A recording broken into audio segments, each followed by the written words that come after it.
ಈಗ ದಿನಾಂಕ 7/4/2026 ಬೆಳಿಗ್ಗೆ 10 ಗಂಟೆಗೆ ಶ್ರೀ ಶನಿ ಮಹಾತ್ಮ ದೇವಾಲಯದಿಂದ ಜಿಲ್ಲಾಧಿಕಾರಿಗಳ ಕಚೇರಿವರೆಗೂ ಪಾದಯಾತ್ರೆ ಮೂಲಕ ಸರ್ಕಾರದ ರಾಜ್ಯ ಹಾಗೂ ಕೇಂದ್ರ ಸರ್ಕಾರ ಗಮನ ಸೆಳೆಯೋದಕ್ಕೋಸ್ಕರ ನಾವು ಪಾದಯಾತ್ರೆಯನ್ನು ಹಮ್ಮಿಕೊಂಡಿದ್ದೀವಿ.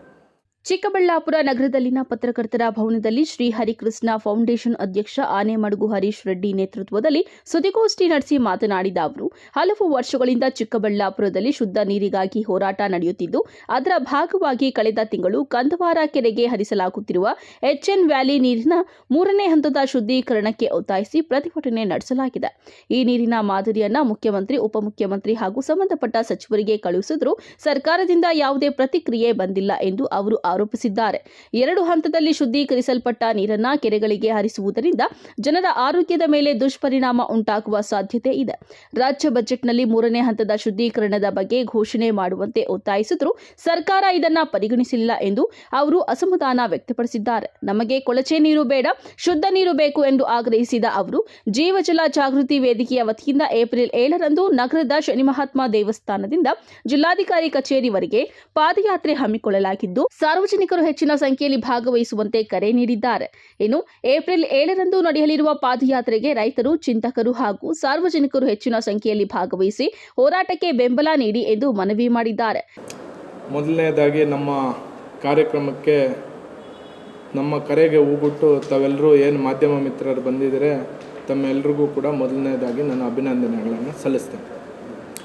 ವಿಷಯ, ಕಳೆದ 2-3 ತಿಂಗಳಿಂದ ಚಿಕ್ಕಬಳ್ಳಾಪುರ ಜಿಲ್ಲೆ, ಕೋಲಾರ ಜಿಲ್ಲೆ ಹಾಗೂ ಬೆಂಗಳೂರು ಗ್ರಾಮಾಂತರ ಜಿಲ್ಲೆಯಲ್ಲಿ ನೀರಿನ ಮೇಲೆ ಒಂದು ದೊಡ್ಡ ಹೋರಾಟ ಕಾರ್ಯಕ್ರಮಗಳನ್ನು ಅನೇಕರು ನಮ್ಮ ಚಿಕ್ಕಬಳ್ಳಾಪುರ ಜಿಲ್ಲೆ ಆಗ್ಬೋದು, ಕೋಲಾರ ಜಿಲ್ಲೆ ಆಗ್ಬೋದು, ಇಡೀ ನಮ್ಮ 2-3 ಜಿಲ್ಲೆಯಲ್ಲಿ ಕಾರ್ಯಕ್ರಮವನ್ನು ಹಮ್ಮಿಕೊಂಡಿದ್ದಾರೆ.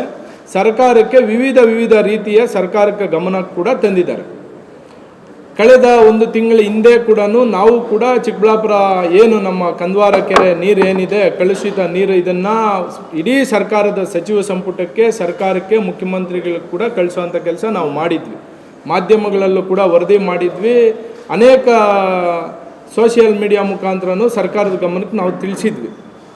ಆದರೆ ಸರ್ಕಾರ ಯಾವುದೇ ಇದನ್ನು ಪರಿಗಣನೆಗೆ ತಗೊಳ್ಳದೆ ಅವರು ಕಾರ್ಯಾಚರಣೆಗಳಲ್ಲಿ ಅವರು ಮುಳುಗಿರೋದ್ರಿಂದ ಈಗ ದಿನಾಂಕ 7/4/2026 ಬೆಳಿಗ್ಗೆ 10 ಗಂಟೆಗೆ ಶ್ರೀ ಶನಿ ಮಹಾತ್ಮ ದೇವಾಲಯದಿಂದ ಜಿಲ್ಲಾಧಿಕಾರಿಗಳ ಕಚೇರಿವರೆಗೂ ಪಾದಯಾತ್ರೆ ಮೂಲಕ ಸರ್ಕಾರದ ರಾಜ್ಯ ಹಾಗೂ ಕೇಂದ್ರ ಸರ್ಕಾರ ಗಮನ ಸೆಳೆಯೋದಕ್ಕೋಸ್ಕರ ನಾವು ಪಾದಯಾತ್ರೆಯನ್ನು ಹಮ್ಮಿಕೊಂಡಿದ್ದೀವಿ.